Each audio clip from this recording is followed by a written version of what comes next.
This is the Three Diaphragms model, a story about how the mind, body, and spirit are connected, and I share it with every client. You don't need any real drawing skills, and as you'll see, it's pretty easy to map out. So basically I tell them, well, we start down at the bottom of the pelvis is the sacrum, and on either side are your hip bones. Out of there come your thigh bones, from there your shins, your ankles, and off your ankle you even have your big toe. So as we can see, there's the lower half of the body. There are 5 vertebrae in your low back, a dozen vertebrae with ribs in your mid back, 2 beautiful collarbones, 7 vertebrae in your neck, and a 10-pound head. Now, the trick is to take all 206 of these bones, throw them in a bag of jelly, and then see if we can have that structure be both stable and flexible.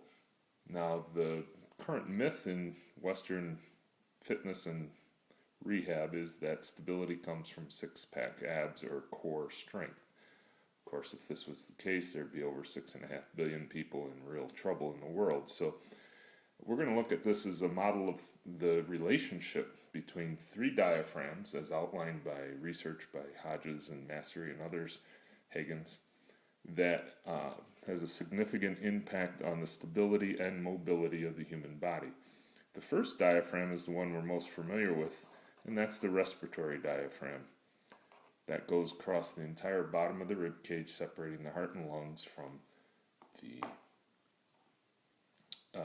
internal organs. When the diaphragm contracts, it pulls down in order to create increased space in the rib cage, which fills then with air, giving a pneumatic stability. But it also increases the intra-abdominal pressure, IAP as they like to call it, which gives an uplift on the spine and the disc below. Now, if there was only this downward pressure, then of course your organs would fall on the floor, so we need a second diaphragm. That diaphragm is called the pelvic floor. The pelvic floor doesn't get much press, but it's a critical structure, and the relationship is being more and more defined between how it and these other 2 diaphragms must operate. So when we get that positive pressure down, there's a slight pressure on the pelvic floor, and the rhythm or the movement of this is similar to, say, when you're changing a baby's diaper, how the belly opens and closes, and you've got this nice even dynamic and rhythm between the 2, which keeps both mobile and flexible. Now, of course, in life there are times when we have to get more breath, and when that occurs, we have a backup system, which is up here at the thoracic outlet to include the glottis, the voice box. And this thoracic outlet is a critical backup system where the muscles of the neck and the chest lift up on the rib cage in order to increase the space, such as when you've run up the stairs and you put your hands on your knees to catch your breath. But the problem is when it pulls up, it also pulls down, so it creates compression in the cervical spine. Now, this relationship is so critical because of the high number of times we utilize this movement.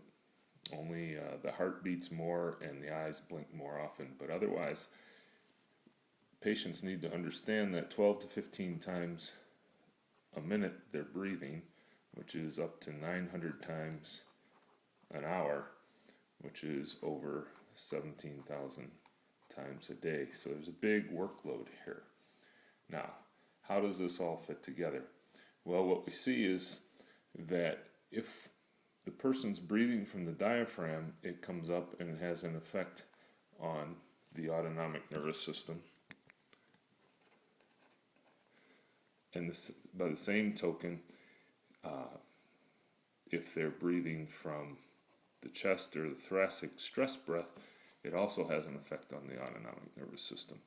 And so we see that with the chest breath, we're going to get what's known as the sympathetic or the fight or flight breath pattern, and if it's from the diaphragm, we'll get the relaxation or the parasympathetic. Now, each of these have an important effect on human health and movement. And so if we go through and list them, we see that as far as pain goes, when you're in the sympathetic, you're going to experience increased pain. When you're in the relaxation, you'll have decreased pain. When you're in a sustained sympathetic, your mood's going to go down. You're going to deplete your mood elevators. When you're in the relaxation phase, you'll elevate those, restore the mood.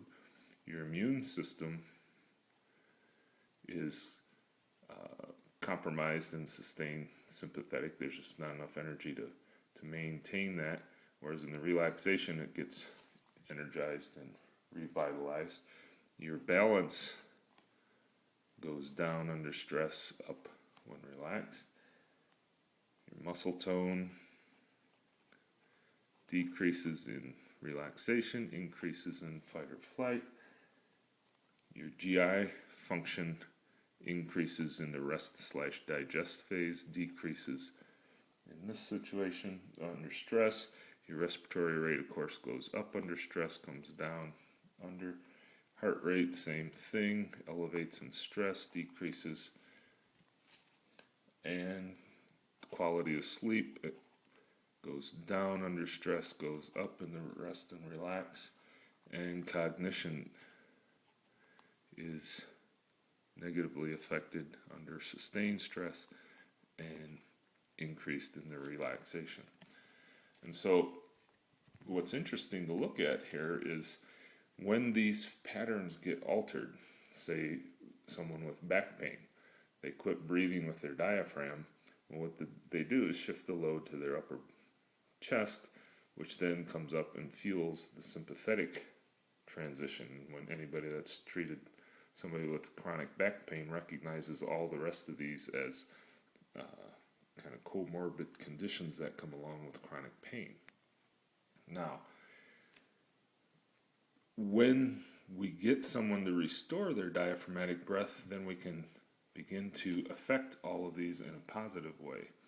And the way to get to that is to get them to understand how not only is the mind driving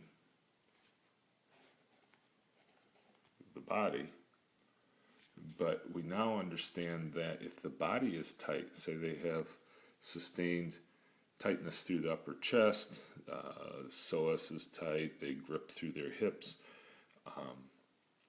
sustained tension in the low back, lumbar paravertebrals, any of those are going to block this rhythm and set up this cycle of perpetual looping between these. And so if we just talk about trying to relax or breathe, that's not sufficient if they have structural limitations. And so any effective therapeutic approach has to look at the dynamics between both structure, the physiology and function, but also understanding that in this relationship, it's not a mind over body type of thing anymore. We understand it better as a mutual peer relationship between the mind and the body. And to that I mean overriding this system in the relatively newer brains is the relationship between the prefrontal cortex, we'll call that our executive mind, and the limbic system. The limbic system containing the amygdala, the hippocampus, and those structures, the anterior cingulate complex, all of which have to do with our emotional system. So we have the rational and the emotional aspect, and we now know that every decision's got a combination of those, and so there's this constant dialogue, and this dialogue, depending on who wins the day, comes down and drives the autonomic nervous system, which then can fuel this whole host of challenges, but it also fuels the dynamic of the relationship, whether the person breathes from their chest, their diaphragm, or not. If they aren't breathing from their diaphragm, not only do they lose the intra-abdominal pressure here and increase the interdiscal pressure in the neck, but they also lose the downward pressure on the pelvic floor. And part of the pelvic floor, through the obturator internus, attaches to the femurs. And so if that pelvic floor begins to tighten or lose its flexibility, it limits the power and the stability in the kinetic chain. And then in the kinetic chain, instead of maintaining a nice neutral through the knee and foot down to the big toe, they actually lose stability and begin this pronation or relative internal rotation that can lead to knee issues, SI issues, shin splints, plantar fasciitis, all the way to the bunion. And so we see in yoga, they often talk about grounding the big toe. And when you ground the big toe, of course, you're going to get the opposite effect up the kinetic chain, open the pelvic floor, allow the diaphragm to work, which offloads the stress load here, increasing the parasympathetic response, easing the dynamics between the prefrontal cortex and the limbic system. And we know now in most recent literature of pain science that with the practice of becoming aware in the moment or mindfulness, that we can actually increase or thicken the connections here to get more stability, and that stability then leads to the individual having the ability to gain control over this process and not allow themselves to drop into the what we call the vicious cycle, but rather when we teach them how to strengthen, restore flexibility and right relationship or dynamic process, it's not a static process, through their posture, through their thoughts about their job, their relationship with their family members, all those sorts of things. You can begin to fuel this in and step into the system, mind, body, or spirit, if they have meaningful work, feel unsupported. That's all going to drive these dynamics to set up the loops that will eventually either generate a physical outcome or a physiological outcome. And I find that patients are so relieved to see that, oh, this is why I have to take my antacid, this is why I feel anxious, this is why I can't sleep and have to take my sleep meds, and I don't seem to be as clear as I used to be, and I keep getting these rashes and colds, and gee, now they want me on a mood elevator, and I sure do have a lot of pain all the time. And oftentimes this is the first time anyone's explained to them how the system can relate. And then from there, of course, it's exciting to be able to take them to a whole new level of awareness and control in their health, time to time, through the day, through this 3 diaphragm model.